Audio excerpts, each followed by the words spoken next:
उनके चरणों की ओर फूल फेंकता है, हाथ जोड़कर नमस्कार।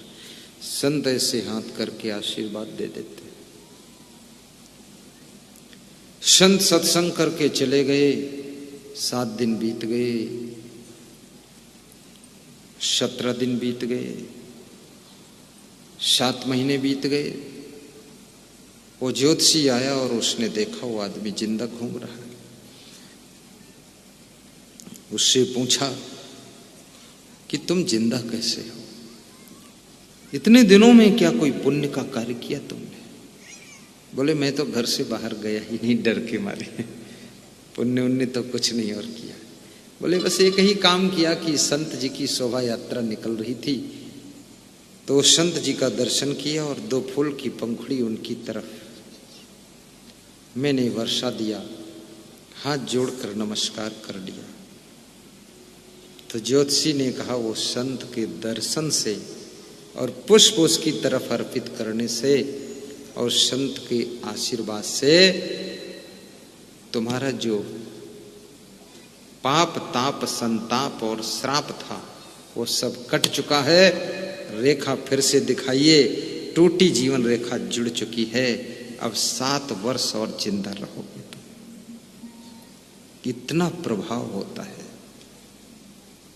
संत को तीर्थ का स्थान दिया गया है और गंगा के किनारे जहां पर संत लोग स्थान जमा देते हैं उसी स्थान को तीर्थ माना जाता है।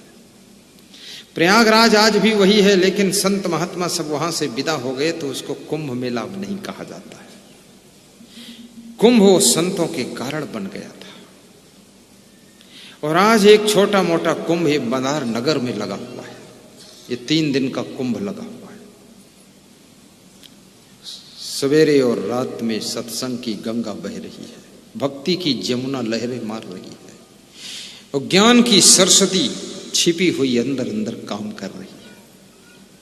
सत्संग की गंगा बहती है, गुरुदेव आपके चरणों में फल मिलता है सब तीर्थ का, कल्याण आपके चरणों। सत्संग की गंगा बहती है, गुरुदेव आपके चरणों में। सत्संग की गंगा बहती है, गुरुदेव आपके चरणों में।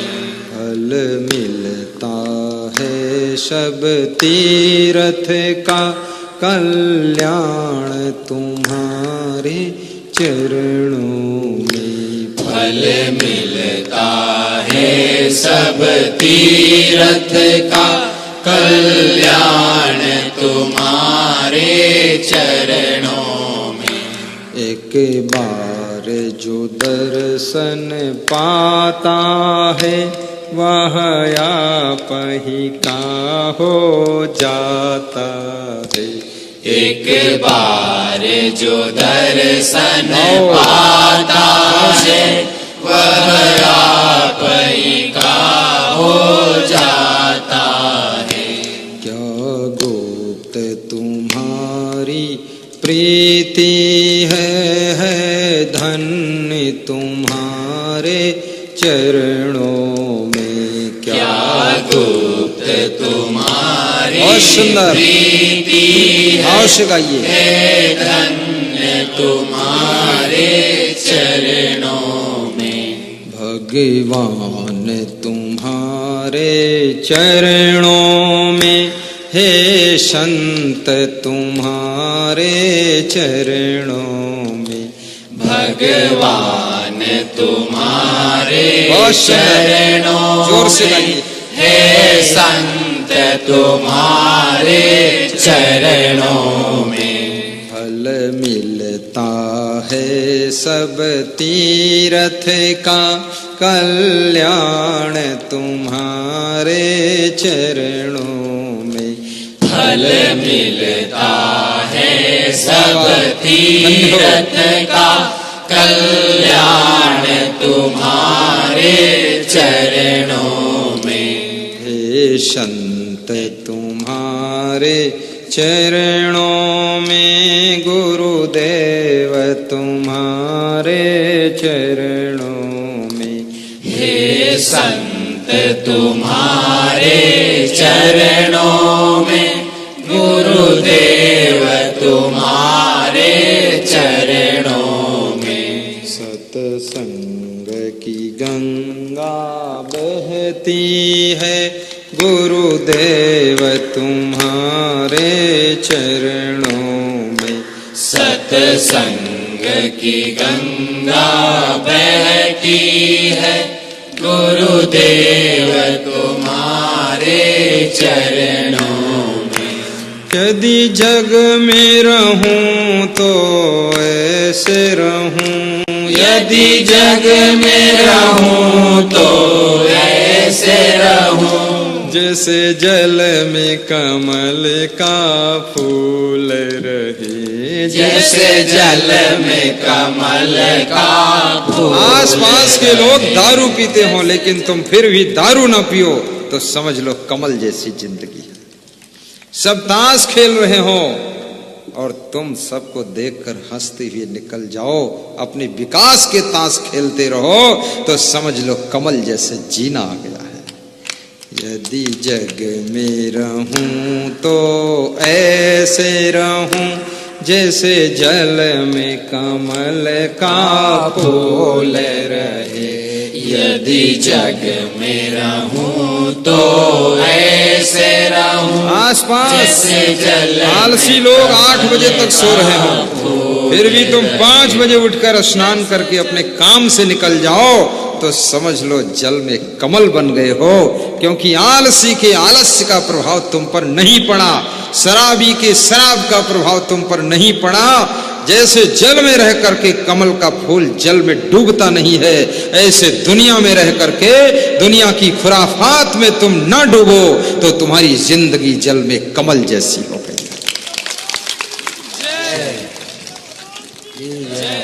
सारी लड़कियां फैशन बनाए, आधा नंगा घूमे, लेकिन तुम ठीक कपड़े पहनकर निकल जाओ और कलेक्टर बनकर डीएम बन करके आओ, तब सब उन लड़कियों को तमाशा दिखाओ कि खूब आधे कटे कपड़े पहनो, क्या मतलब निकलता है। ये जल में कमल जैसी जिंदगी है। मैं तो बहुत सारे साधुओं को भी देखता हूँ, बड़ा लफाड़िया साधु है, लेकिन मेरे ऊपर असर नहीं पड़ता। चुप्पे आड़म बैठा सुट सुट बीड़ी पीता है और हमको देखता तो फेंक देता है, और गांजा भी खूब पीता है, मैलुआ बना बैठा धमधूसर बिल्कुल। अरे तुम कितनी मैलई करो, मैं नहीं मैलई करता हूं, एक दाग नहीं लगना चाहिए। दुनिया में सबसे साफ सुथरा रहना है, सब व्यवस्था। साधु होने का अर्थ है थोड़े कि बैठा हो गए, साधु होने का अर्थ है बहुत बुद्धिमान हो गए। हाई टेक मैनेजमेंट भी रखना चाहिए, अच्छा काम करना चाहिए, व्यवस्था ठीक ठाक रखना चाहिए। साधु पर किसी की बुराइयों का असर तुम पर ना पड़े, किसी के बहकाए में आकर के तुम कर्तव्य से विचलित ना हो, और कहीं कोई गलती में तुम्हारा मन गिरने ना पाए, तो समझ लो इस दुनिया के अंदर तुमने कमल जैसी जिंदगी जीना सीख लिया है। और जो कमल जैसी जिंदगी जीना सीख लेता है वही इस दुनिया के अंदर कोई नया कमाल कर कर दिखाता है। ये जोर से ताली बजाया करो, तुम लोग भी कुछ नया काम करो।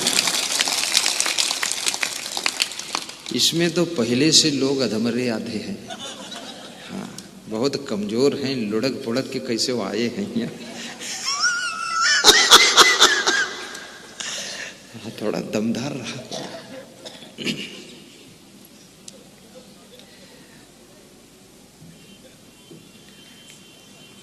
डिस्ट्रिक्ट नागौर सांजू गांव में मैं सत्संग किया। एक दिन थोड़ा सुस्त सत्संग किया, तो उसी दिन रात में वो भक्त मेरे साथ गया, गाड़ी में बैठकर पधरौनी दो तीना गांव में। वहां के गांव के नाम भी अजीब अजीब है, दो तीना, बाकी तो याद भी नहीं है क्या क्या बोलता है। तो दो तीना गया तो बोला गुरुदेव वो जो जल्दी जल्दी सत्संग सुनाते हो दमदारी के साथ वो वाला सुनाओ। हम उसी के लिए बुलाए हैं, ये धिम्मड़ वाला क्यों सुनाता?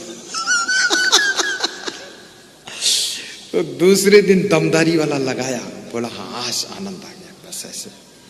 तो हमने कहा 3 दिन और बचा है, 5 दिन का है, इसमें तो मेरी दमदारी में दम निकल जाएगी। तो बोले दम निकल जाएगी तो कोई बात नहीं, लेकिन दमदारी दिखाओ। तो आप भी थोड़ा दमदारी की ताली बजा दिया करो।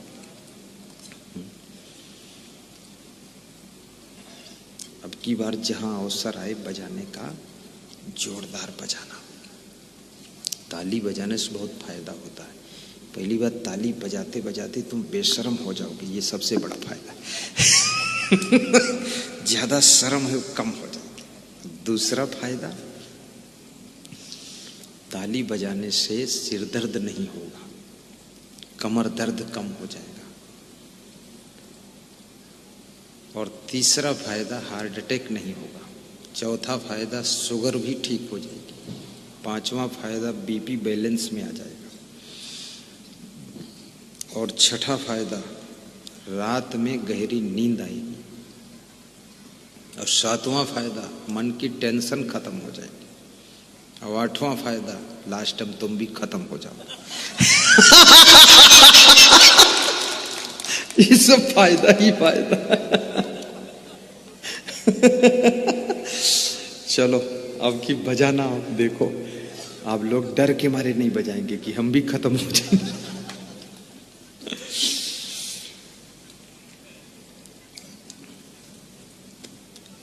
क्या सुना रहा था मैं, भूल भी गया कहाँ थे हैं? अच्छा वो यदि जग में रहूं तो ऐसे, यही था ना? हाँ तुम लोग याद दिला दिया करो। ये टीवी में जब सुनते हो प्रवचन, उसमें भी कभी कभी हंसता हूं मैं, ठीक इसी तरह जोर से हंसता। मोबाइल में लुढ़क जाता है। वास्तव में शायद मुझे लगता है हिंदुस्तान में इकलौता संत होऊंगा मैं ऐसा जो हंसता हूं दमदारी से। बाकी कई संत तो ऐसा मुंह बनाकर सत्संग सुनाता है, लगता है एटम बम फटने वाला है। फालतू सीरियस बैठा है। अरे वो सत्संग सुनाने वाला ही इतना टेंशन में है तो सुनने वाली टेंशन खत्म कहाँ होगी?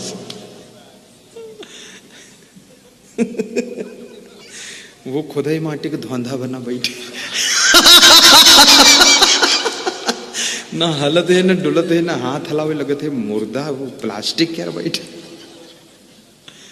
थोड़ा मस्त मौला, आनंद आ जाए। सब दुखी संसार है गुरुवर।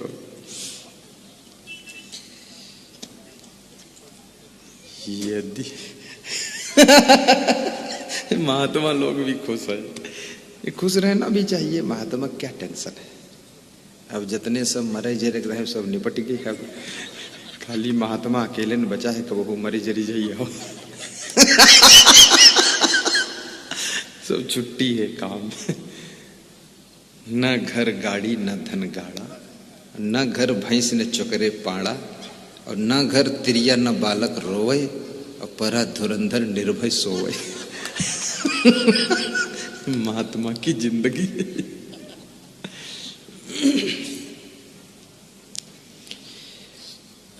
यदि जग में रहूं तो ऐसे रहूं जैसे जल में कमल का फूल रहे।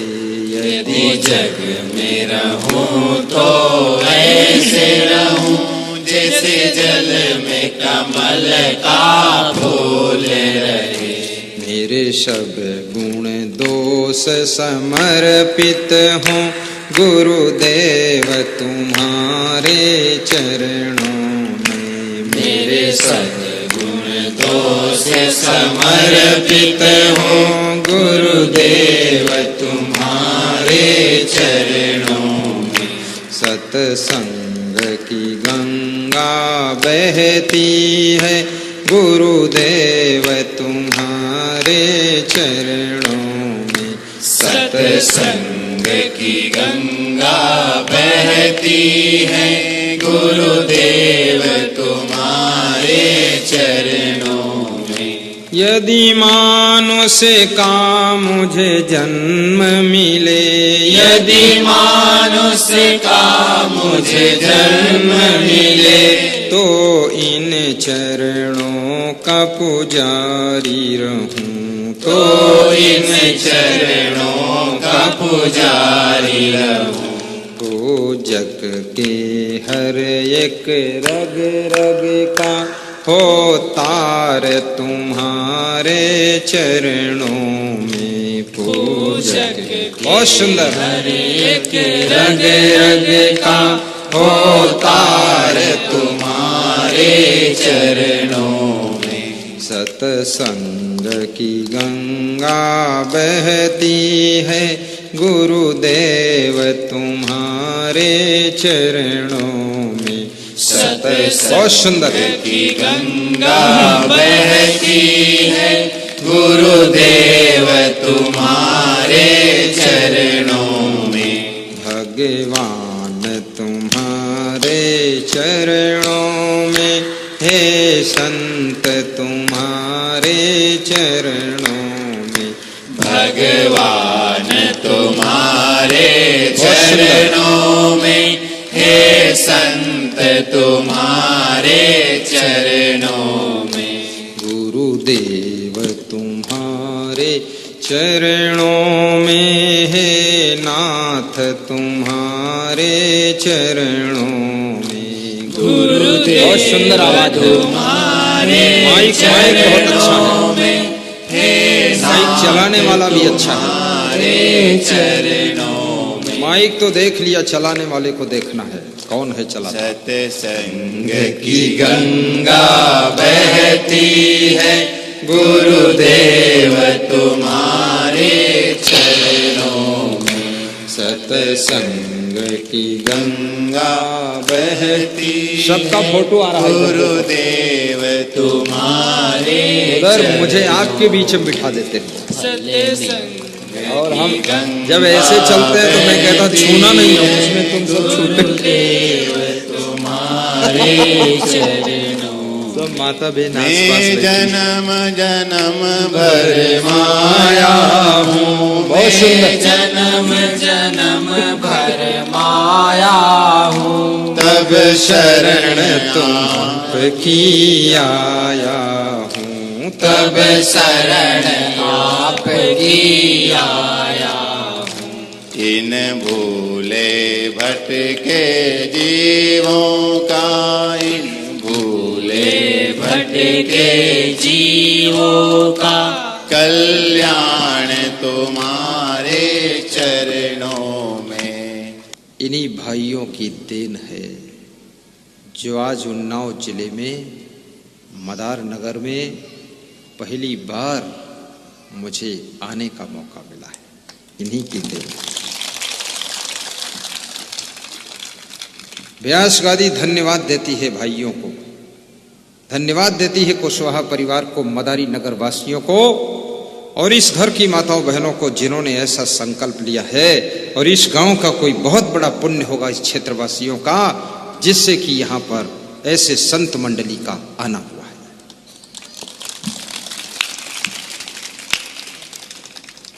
भगवान का दर्शन आसान होता है, लेकिन महान संत का दर्शन कठिन होता है।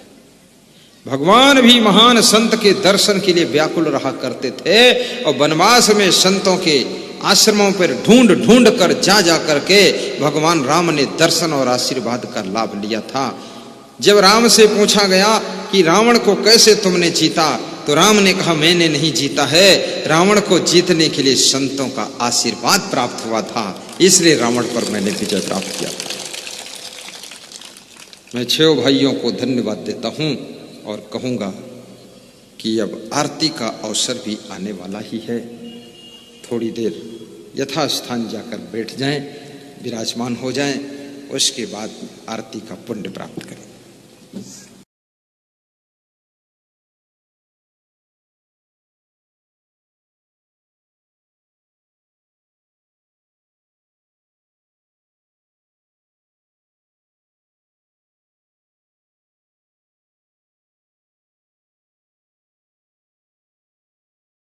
सब्सक्राइब कीजिए असंग देव जी के YouTube चैनल को और नए नए वीडियो सबसे पहले देखने के लिए बेल आइकन को दबाना ना भूलें।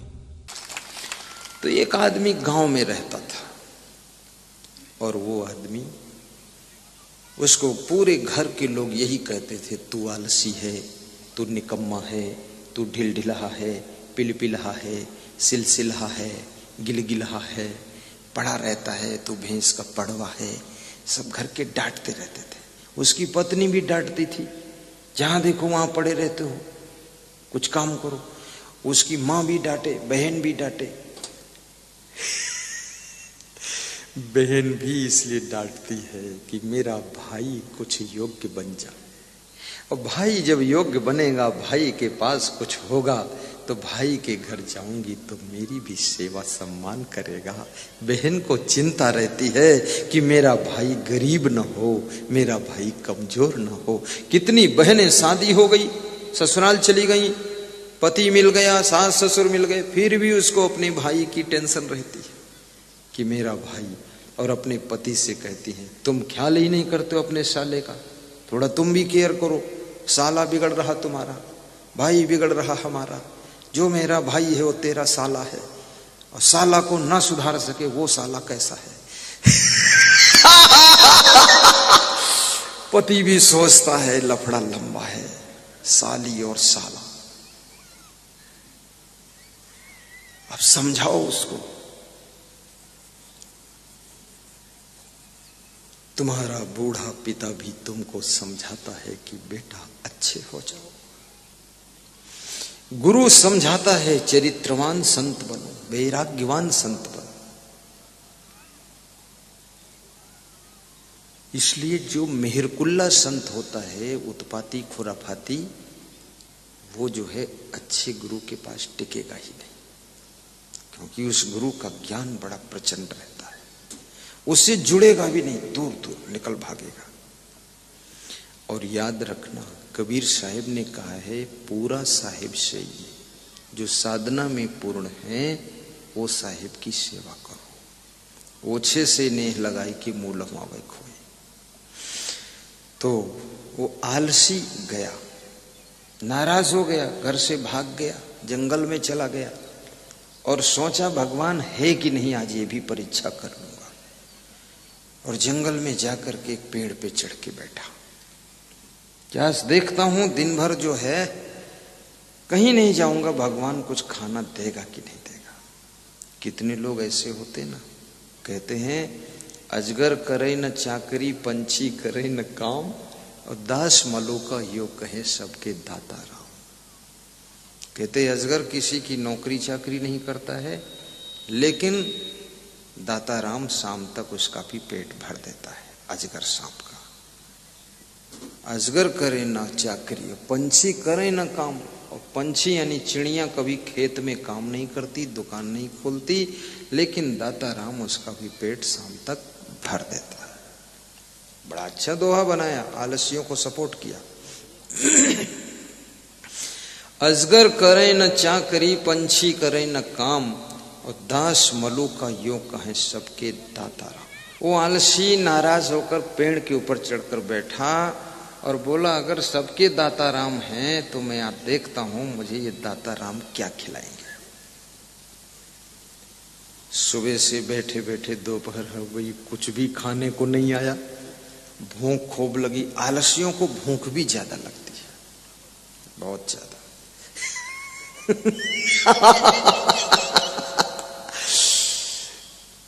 दोपहर बीत गया, कोई खाना भी नहीं लाया, चाय भी नहीं, नाश्ता भी नहीं। तो उसने देखा अचानक लोमड़ियों का झुंड आया है।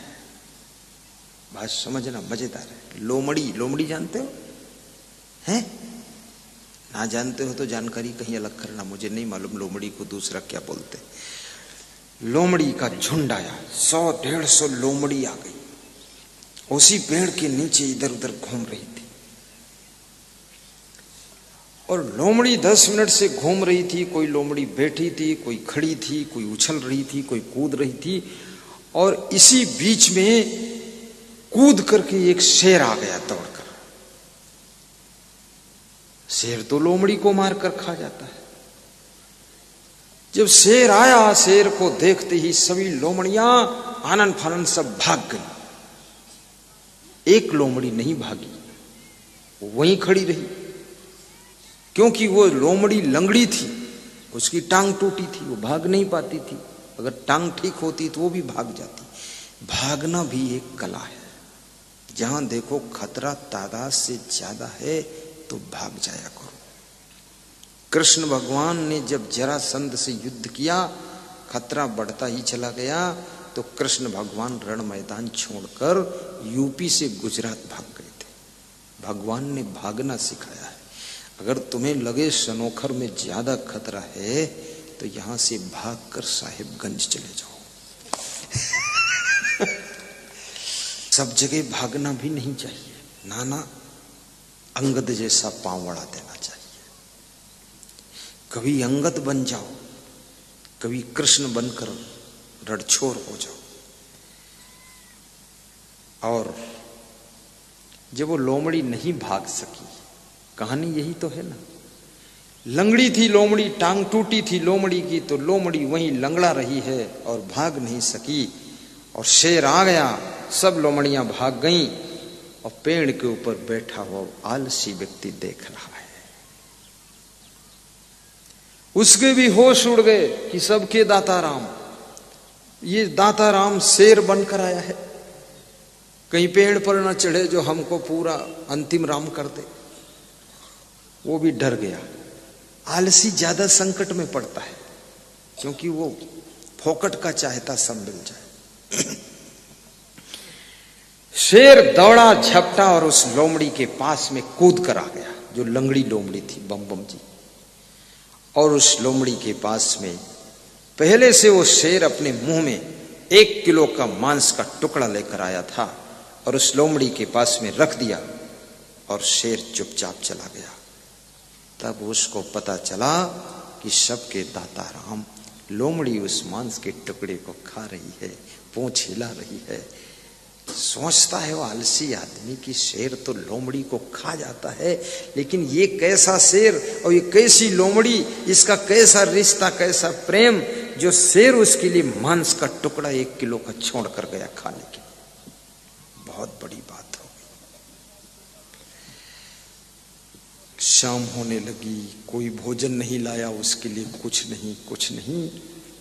अब उसने सोचा, उसकी हिम्मत बढ़ गई कि जब लोमड़ी के लिए खाने का मांस शेर दे सकता है तो मेरे लिए भी तो कोई दे सकता है।